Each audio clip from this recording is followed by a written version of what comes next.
Jumpa lagi dengan saya, Ibu Yosepa. Panggil saja dengan panggilan Ibu Yos.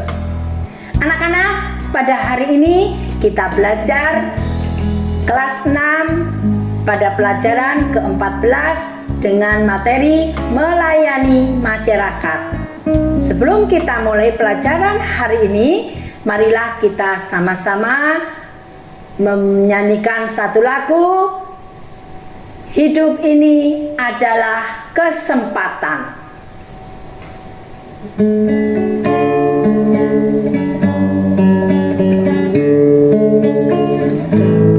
Hidup ini adalah kesempatan. Hidup ini untuk melayani Tuhan. Jangan sia-siakan apa yang Tuhan beri. Hidup ini hanya sementara. Oh Tuhan, pakailah hidupku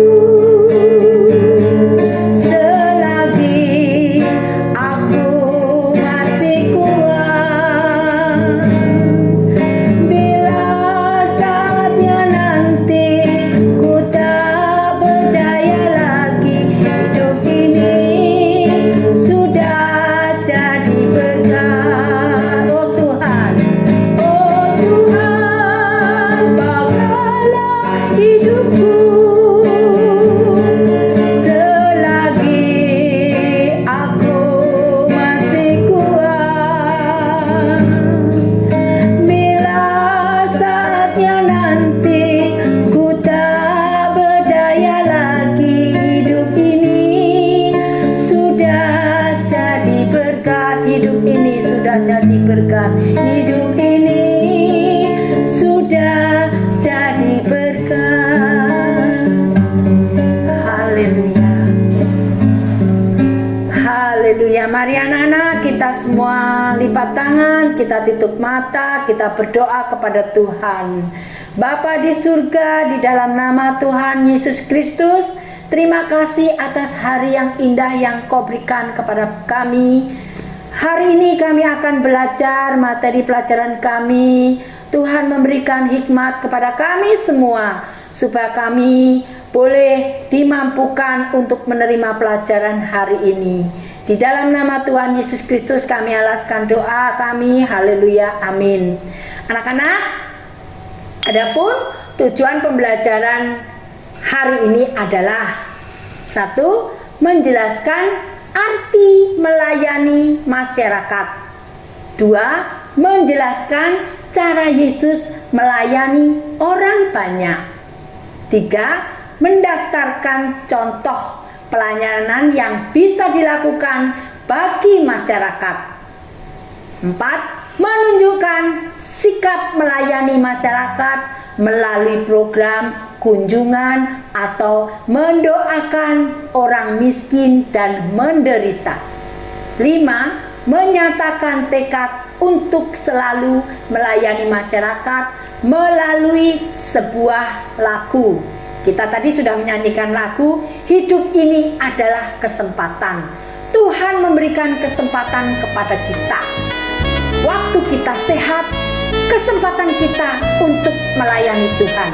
Hari ini kita belajar dari seorang tokoh yang menjadi teladan bagi kita. Vincentius lahir pada tanggal 24 April 1581 di desa Pays, Prancis Selatan. Ia dilahirkan dari keluarga yang sederhana. Sejak kecil ia membantu sebagai penjaga ternak. Jadi menjaga kambing atau menjaga sapi atau menjaga domba, pokoknya ternak-ternak ya. Di antara ketiga saudaranya, jadi Vincentius ini punya saudara 3. Vincentius adalah anak yang paling pandai.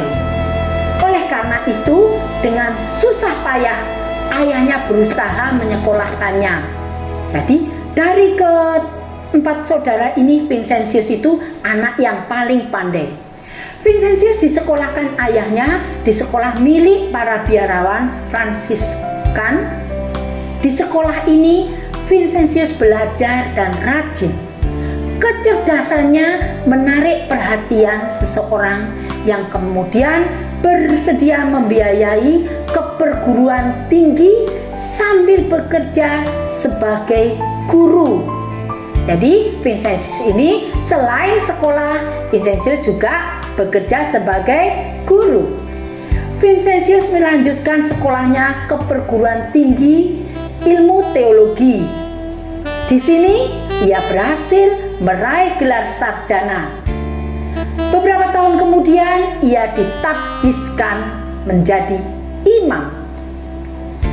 Perjumpaannya dengan orang-orang miskin di Chatillon les Dombes dan khotbah di gereja desa Folleville pada tahun 1617 membuatnya tergerak untuk beralih dari hidup mencari penghasilan untuk diri sendiri kepada hidup hanya untuk mengabdi kepada Tuhan dan orang miskin.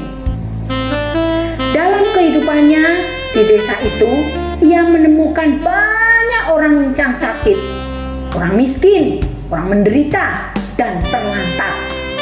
Ia bekerja sama dengan keluarga bangsawan untuk menolong mereka yang sakit, miskin, dan menderita. Ia mendirikan suatu perkumpulan yang disebut Persaudaraan Pengabdi Orang Miskin. Perjalanan hidup Vincentius ini banyak sekali ya anak-anak ya. Ini gambarnya Bapak Vincentius, kalian sudah melihat di buku ya. Vincentius bekerja keras agar gereja sungguh harus hadir di antara orang termiskin dari yang miskin. Ia sendiri memberikan teladan dengan bepergian ke berbagai negeri untuk menjamin distribusi makanan, pakaian secara adil, tempat tinggal yang baik untuk anak yatim, perawatan untuk orang sakit dan cacat, serta sekolah bagi mereka yang buta huruf.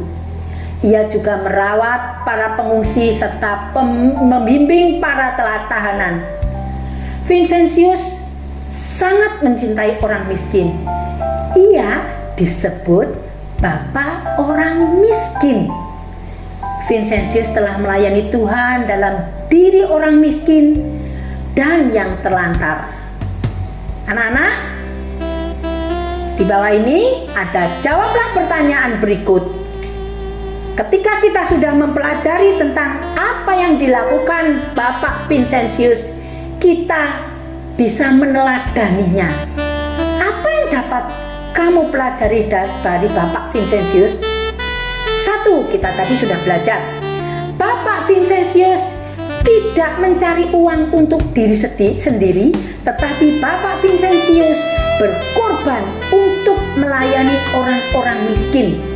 Caranya bagaimana? Bapak Vincentius mendirikan sekolah. Bapak Vincentius memberikan makanan, mensubsidi makanan. Tadi kita sudah belajar yang di awal tadi ya.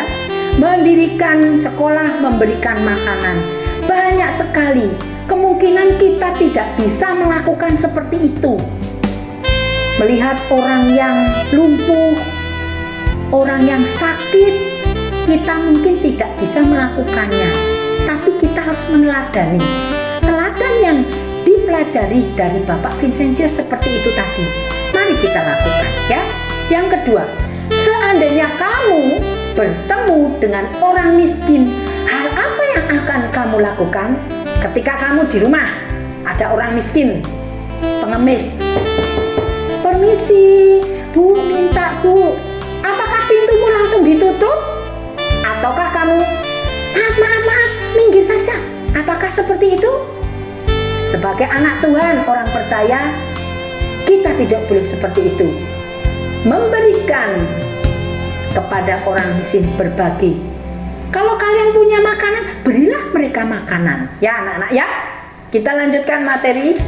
Kita akan belajar tentang teladan yang diberikan Tuhan Yesus kepada kita.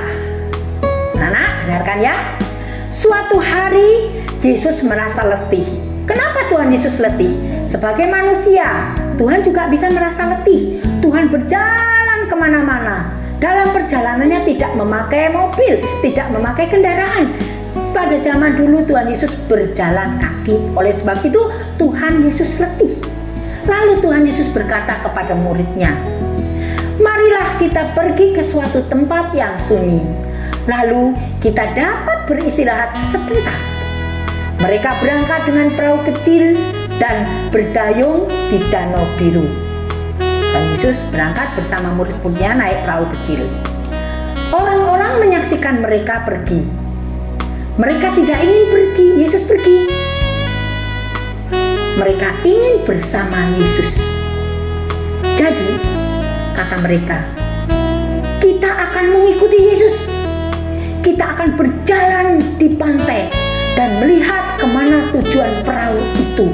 Jadi ketika Tuhan Yesus naik perahu, orang-orang itu memantau kemana Tuhan pergi. Ya, kita lanjutkan. Mereka mulai berjalan dan terus berjalan di pantai untuk melihat kemana tujuan perahu itu. Beberapa di antara mereka mengusung orang sakit. Mereka terus memerhatikan perahu itu, dan ketika perahu itu sampai ke darat, semua orang sudah ada di situ. Bayangkan, Tuhan Yesus naik perahu, orang-orang jalan membawa yang sakit, ya. Ada yang ditandu, mungkin ada yang digendong, ada yang diangkat, mungkin seperti itu ya anak-anak ya. Tuhan Yesus sampai di darat, orang-orang sudah ada di situ. Tuhan Yesus turun dari perahu. Ia duduk di bukit yang hijau. Di situ bukit yang hijau, di situ ada rumputnya ya anak-anak ya. Semua orang itu duduk mengelilinginya, mengelilingi Tuhan Yesus. Mereka menampakkan semua orang-orang sakit di dekat kakinya. Kakinya siapa? Nyanya besar itu menunjukkan kaki Tuhan Yesus. Dan dia Tuhan Yesus menyembuhkan mereka semua. Lalu ia berbicara kepada orang banyak itu. Ia memberitahu mereka bagaimana mereka harus mengasihi Allah dan melayaninya. Jadi ketika Tuhan Yesus sudah menyembuhkan, Tuhan Yesus mengajarkan bagaimana masyarakat yang ada di situ mengasihi Allah dan melayani Allah. Kita lanjutkan. Sepanjang hari Yesus sibuk menolong orang-orang dan berbicara dengan mereka. Lalu murid-muridnya berkata, "Tidak lama lagi waktu makan tiba. Sebaiknya engkau suruhlah orang banyak itu pulang. Mereka sudah berjalan jauh. Mereka lapar." Lalu Tuhan Yesus bertanya, "Mengapa kamu tidak memberi mereka makan?" Jawab murid-murid itu, "Bagaimana kami bisa? Jumlah mereka banyak sekali. Ada beratus-ratus orang. Jadi banyak sekali. Ya lebih dari 100 ya anak-anak ya." Di situ ada seorang anak yang berdiri di dekat Yesus. Anak itu membawa makan siang. Ya, zaman dulu kalau pergi, orang Yahudi itu kalau pergi anaknya dibawai bekal. Nah, dibawai bekal, makan, minum, dan mungkin kue juga ya. Andreas melihat anak kecil itu, katanya, "Lihat, anak kecil ini membawa makanan." Jadi Andreas tahu kalau anak ini membawa bekal. Lalu ia membawa 5 buah roti kecil. Jadi anak ini membawa 5 roti kecil dan 2 ekor ikan kecil juga. Jadi rotinya kecil-kecil, ikannya juga kecil ya. Tetapi itu tidak ada artinya untuk orang banyak ini. Yesus berkata, "Suruhlah orang banyak itu duduk." Lalu murid-murid menyuruh semua orang duduk. Segera mereka semua duduk di atas rumput. Bukit hijau itu disesaki orang-orang. Jadi bukit itu disesaki banyak orang ya. Kita lanjutkan.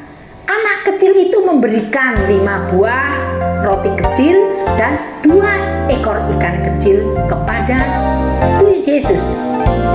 Yesus melipat tangan dan menengadah ke langit. Ia mengucapkan terima kasih kepada Allah atas roti dan ikan itu. Yesus memecah-mecahkan roti itu, lalu memberikan pecahan roti itu kepada murid-murid Tuhan ya. Kenapa kita sebelum makan harus berdoa? Teladan yang diberikan Tuhan mengajarkan kepada kita, sebelum makan kita berdoa dulu, mengucap syukur kepada Allah atas berkat yang diberikan Allah kepada kita. Lalu murid-murid itu tadi membagi-bagikan kepada orang banyak. Lalu berulang-ulang mereka datang kepada Yesus untuk mendapatkan tambahan roti lagi. Mereka membagikannya kepada semua orang hingga semuanya mendapat cukup. Jadi muridnya tadi setelah mengangkat habis, balik lagi minta kepada Tuhan Yesus, diangkat lagi dibagi-bagikan. Seperti itu ya anak-anak ya. Yesus memotong-motong ikan itu. Nah, setelah roti dipotong, dibagikan, Tuhan Yesus juga memotong-motong ikan itu. Ia memberikan potongan-potongan ikan itu kepada murid-muridnya. Mereka membagi-bagikannya kepada orang banyak. Berulang mereka datang kepada Yesus untuk mendapatkan tambahan ikan lagi. Mereka membagi-bagikannya kepada semua orang hingga semuanya mendapat cukup. Ada lebih dari 5.000 orang yang diberi makan. Tetapi kelima buah roti dan 2 ekor ikan itu cukup untuk semuanya. Dan bahkan masih ada yang tersisa. Murid-murid memunguti pecahan-pecahan roti dan potongan ikan yang tersisa. Anak-anak, ada 12 bakul penuh banyaknya. Yesus telah menjadikan makanan anak laki-laki itu berlipat-lipat ganda hingga cukup untuk ribuan orang. Ya anak-anak ya. Dari pelajaran ini kita dapat belajar banyak sekali, yaitu kita harus peduli kepada semua orang ya. Tuhan Yesus hebat sekali.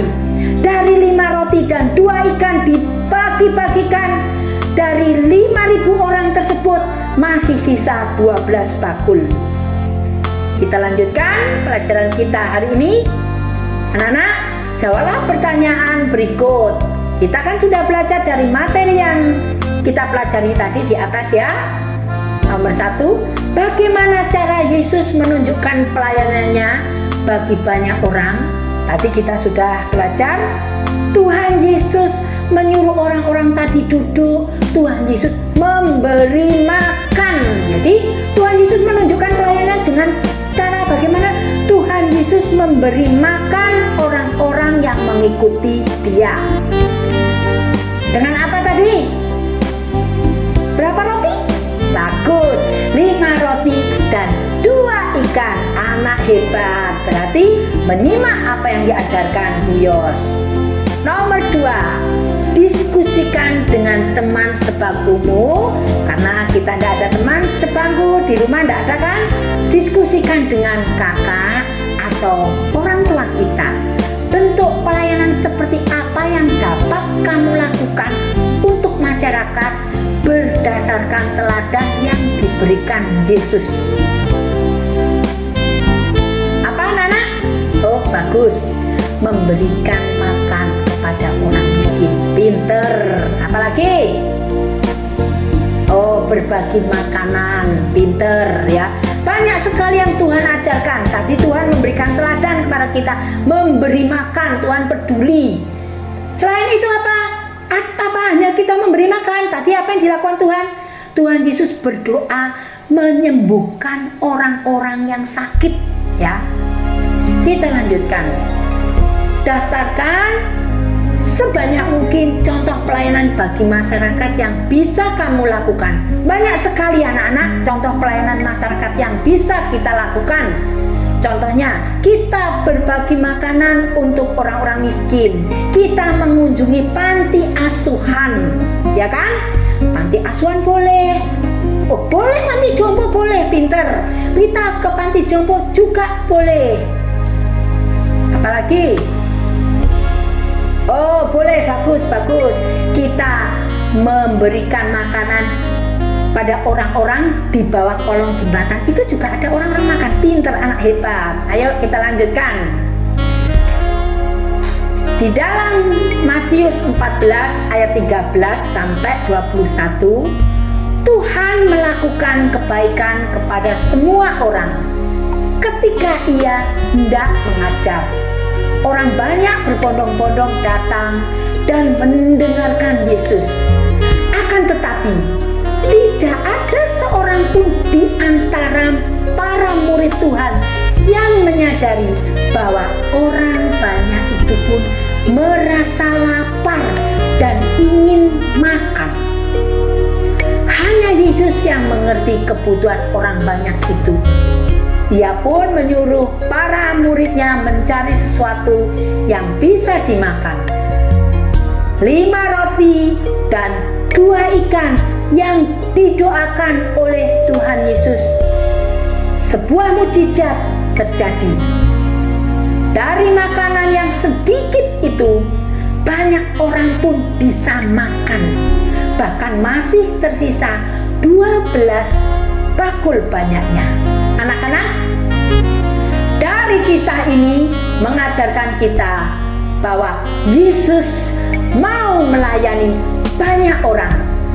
Ketika ia melihat ada orang banyak sedang kelaparan, maka ia tidak menutup mata. Tuhan tidak menutup mata, tidak membiarkan biarin orang itu lapar, tidak seperti itu, ya. Yesus tergerak oleh kasih-Nya melayani orang banyak itu, walaupun mungkin Yesus tidak mengenal satu demi satu. Jadi Tuhan tidak mengenal orang-orang itu, tapi Tuhan mau melayani orang itu satu demi satu. Yesus melayani orang banyak itu tanpa memandang siapa orang tersebut. Jadi Tuhan menolong orang itu tidak melihat, oh orang itu orang miskin, orang itu orang kaya, orang itu kulit putih, kulit hitam. Tuhan tidak memandang seperti itu, ya anak-anak, ya. Yesus melihat bahwa semua membutuhkan pelayanan dari Tuhan, ya. Tuhan tidak mengajarkan kita menolong orang lain melihat latar belakang mereka, ya. Kita lanjutkan. Melayani di masyarakat adalah bentuk pelayanan kepada sesama. Siapakah sesama kita itu? Sesama kita adalah semua orang tanpa mengenal agama, suku, warna kulit, status sosial, kaya atau miskin. Bukan seperti itu, ya. Masyarakat kita adalah masyarakat Indonesia yang terdiri dari berbagai agama, suku, budaya, dan golongan. Sebagai orang Kristen, anak-anak Tuhan, kita harus melayani semua orang, seluruh masyarakat Indonesia tanpa membedakan. Anak-anak, Tuhan Yesus telah memberikan contoh dalam hal melayani. Oleh sebab itu, kita patut mengikuti teladan Tuhan Yesus, yaitu peduli kepada banyak orang, berbelas kasihan, dan melayani semua orang yang membutuhkan pertolongan. Ada banyak cara yang dapat kita lakukan untuk melayani masyarakat kita.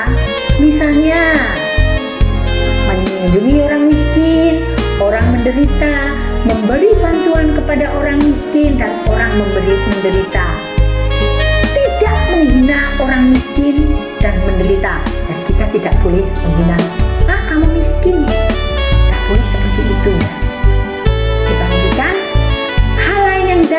kita lakukan adalah ikut berperan dalam kegiatan gotong royong atau kerja bakti di lingkungan kita. Kalau hari Minggu, pintar. Ada pertanyaan, kalau hari Minggu kita mau ke gereja, ada kerja bakti. Sebagai anak Tuhan kita harus cerdik. Bagaimana caranya? Kerja bakti dimulai jam berapa? Nah, kita bangun pagi awal, kita ikut kerja bakti dulu, bilang kepada Pak RT, nanti jam segini kami pulang karena kami harus ibadah. Ya, seperti itu anak-anak ya. Pintar sekali pertanyaannya ya. Jadi kita ikut kerja bakti di lingkungan kita, ikut membantu korban bencana alam dengan memberi dukungan, makanan atau sumbangan, menghibur mereka yang sedih, mendoakan para korban bencana dan orang-orang yang menderita, peduli kepada pengemis di pinggir jalan. Kalau ada pengemis di pinggir jalan, kalau kalian punya uang atau punya bekal yang masih tidak dimakan, yang sudah tidak dimakan, kalian berikan, bukan sisa ya, yang tidak dimakan ya. Memberi makan orang yang lapar. Bagaimana caranya? Memberi orang makan orang yang lapar itu ketika kalian di sekolah, ada temanmu tidak membawa bekal, kalian boleh berbagi. Kalau tepak makannya ada kan tutupnya. Nah, nasinya yang separuh ditaruh di tutupnya ini, separuh di tempat kalian. Jadi berbagi seperti itu ya, pintar. Memberi minum orang yang haus, atau memberi baju kepada mereka yang berpakaian compang-camping atau tidak memiliki pakaian. Masih ada banyak contoh yang dapat kita lakukan untuk melayani masyarakat. Jadi contohnya itu banyak sekali ya anak-anak ya. Untuk melayani masyarakat, setiap anak Tuhan harus memiliki kepedulian dan kesetiakawanan terhadap orang-orang miskin dan orang-orang menderita. Jadi dari kalimat ini harus itu adalah dilakukan ya, harus dilakukan. Setiap anak Tuhan harus rela berkorban untuk banyak orang, rela berbagi milik kepunyaannya, terbuka melihat kesulitan dan kekurangan orang lain, dan peka terhadap kesulitan orang lain. Jadi kalau tahu temanmu murung itu ada apa, oh temanku ini kenapa ya kok murung, kalian juga harus tahu, tanggap ya. Oh temanku haus, kita berbagi minuman, ditaruh di botol temannya ya, seperti itu ya. Dengan saling peduli kepada tetangga atau lingkungan di sekitar yang paling dekat dengan kita. Kita lanjutkan. Menjadi pelayan Tuhan kadang tidaklah mudah, apalagi kalau kita harus melayani banyak orang. Mungkin kita akan mendapat kesulitan, mungkin kita akan menghadapi tantangan. Namun kita tidak perlu khawatir atau takut dengan semua masalah yang mungkin akan kita temui. Karena itu anak-anak, menjadi pelayan Tuhan harus menyerahkan diri kepada Tuhan. Jadi bukan asal aku jadi pelayan Tuhan begini-begini, enggak. Harus menyerahkan diri kepada Tuhan, mengandalkan Tuhan sepenuh hati agar kita kuat dan mampu melakukan tugas pelayanan kita bagi banyak orang. Kita yakin bahwa setiap pelayanan yang tulus pasti akan dilindungi dan dijaga oleh Tuhan. Tuhan akan selalu memberi jalan keluar. Oleh karena itu anak-anak, kita diingatkan agar kita tidak melayani dengan terpaksa, namun dengan sukarela. Jadi tidak boleh dipaksa. Ayo cepat berikan itu, ayo toh, berikanlah barangmu ini, tidak boleh seperti itu. Tapi kita harus begitu melihat orang itu membutuhkan, kita harus sukarela memberikan apa yang kita miliki. Tidak dengan keangkuhan, namun dengan rendah hati. Apapun yang kita lakukan kepada masyarakat di sekitar kita, lakukanlah dengan sukacita, dengan tulus hati. Lakukanlah untuk memuliakan Tuhan. Anak-anak yang terkasih, kita lanjutkan pelajaran kita menghayati makna melayani masyarakat. Tadi kita sudah belajar dari awal bagaimana cara kita melayani masyarakat. Nomor 1, jawablah pertanyaan berikut. A. Mengapa orang Kristen harus terlibat dalam pelayanan banyak orang atau masyarakat? Karena kita meneladani Tuhan, ya. B. Hal apa saja yang dapat dilakukan untuk melayani masyarakat? Banyak hal yang dapat kita lakukan untuk melayani masyarakat. Contohnya tadi apa? Gotong royong, memberi makan orang miskin. Terus dengan tetangga kita juga menolong tetangga yang membutuhkan pertolongan kita. Banyak sekali ya, Nana ya. Bagaimana perasaanmu ketika berjumpa atau melihat orang miskin dan menderita? Apa yang akan kamu lakukan? Oh, pinter, memberi uang, pinter, anak hebat, memberi uang. Oh, pinter, berbagi bekal, pinter ya. Apa yang kita lakukan? Bagaimana perasaanmu? Ya, perasaannya dengan sukacita. Pinter, memberi makan tadi pinter, memberi uang pinter. Yang kamu lakukan itu sudah bagus. Yang ditanyakan perasaanmu, perasaan kita berjumpa orang-orang itu bagaimana? Kita merasa kasihan, kita memberikannya uang, kita memberikannya bantuan ya anak-anak ya. Yang nomor 2, kerjakanlah tugas-tugas berikut. A. Buatlah sebuah doa pribadi untuk mendoakan orang miskin dan menderita. Kalian membuat doa pribadi, doa anak-anak. Oh ya, boleh ditulis dulu, boleh, enggak apa-apa ditulis di kertas ya. Sebelum kita berdoa, kita belajar nulis di kertas. Bagus sekali ya. Kita berdoa seperti ini contohnya. Tuhan Yesus, berkatilah orang-orang miskin. Tuhan memberikan mereka makan, Tuhan memberikan mereka pakaian, Tuhan cukupkan apa yang menjadi keperluan mereka. Di dalam nama Tuhan Yesus Kristus, kami alaskan doa kami. Haleluya, amin. Ingat, doa ditutup dalam nama Tuhan Yesus Kristus, dan terakhirnya kata amin, anak hebat. B. Secara berkelompok, susunlah sebuah kegiatan kreatif untuk sebuah proyek kunjungan dalam rangka melayani masyarakat. Jangan lupa, ketika kita melakukan kunjungan, ingat, bawalah masker, pakailah masker. Gini ya, pakai masker yang tepat. Nah, seperti ini. Ketika kita melakukan kunjungan, kita memakai masker, kita kunjungannya apa? Ke panti asuhan. Tentunya kita akan berbagi sesuatu, ya. Kita harus selalu ingat menggunakan masker. Kita lanjutkan lagi. F. Belajar dari nyanyian. Anak-anak, mari kita naikkan pujian dari Kidung Ceria 213 dengan judul Dengar Panggilan Tuhan.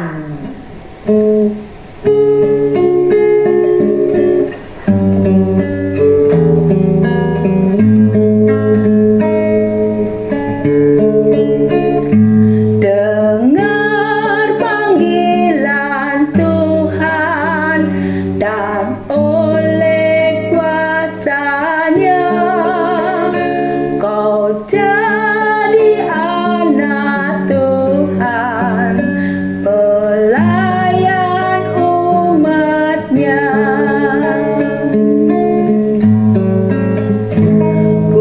Gunakanlah bakatmu, pemberian kasih-Nya, amalkanlah karyamu bagi manusia.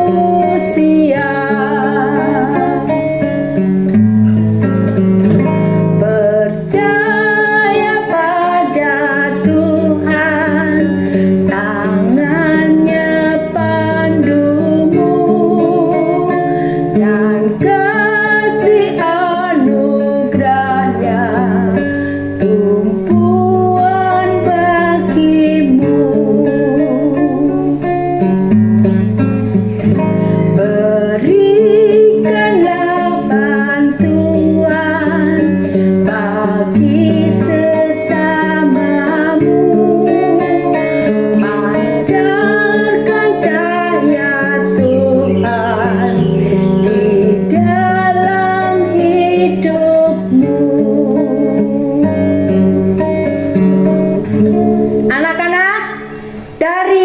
lagu yang sudah kita naikkan tadi, kita nyanyikan, ada banyak pembelajaran dari Tuhan.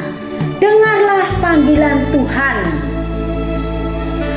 dan oleh kuasanya kita menjadi anak Tuhan, menjadi pelayan bagi umat Tuhan dengan menggunakan bakat kita, talenta yang Tuhan berikan untuk melayani Tuhan. Ya, percayalah kepada Tuhan. Tuhan akan selalu memandu kita. Kita harus memberikan bantuan kepada sesama kita, memancarkan cahaya Tuhan di dalam hidup kita sehari-hari. Puji Tuhan.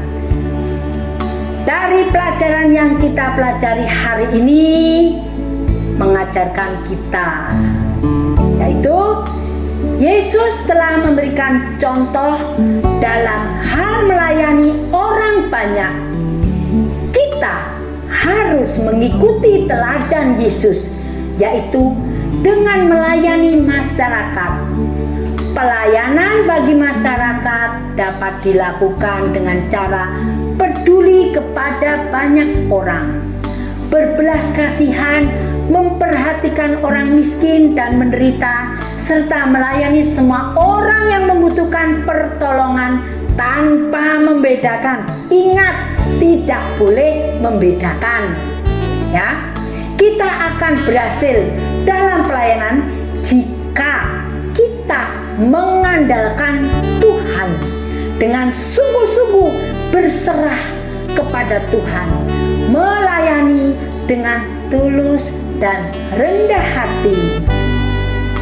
Anak-anak, mari kita berdoa kepada Tuhan supaya kita dimampukan dalam melakukan pelayanan kita kepada masyarakat. Kita berdoa.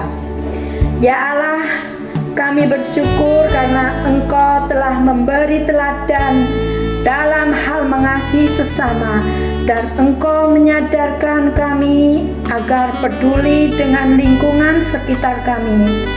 Tolonglah kami ya Roh Kudus-Mu, agar kami bermurah hati dan memiliki hati yang tulus dan memberikan bantuan. Dalam nama Tuhan Yesus kami berdoa. Amin. Terima kasih anak-anak sudah mengikuti pelajaran kita hari ini, sudah mengikuti pelajaran Buyos hari ini dari awal sampai akhir. Nanti kita bertemu lagi di pelajaran selanjutnya. Tuhan Yesus memberkati. Semangat dan salam sehat. Haleluya.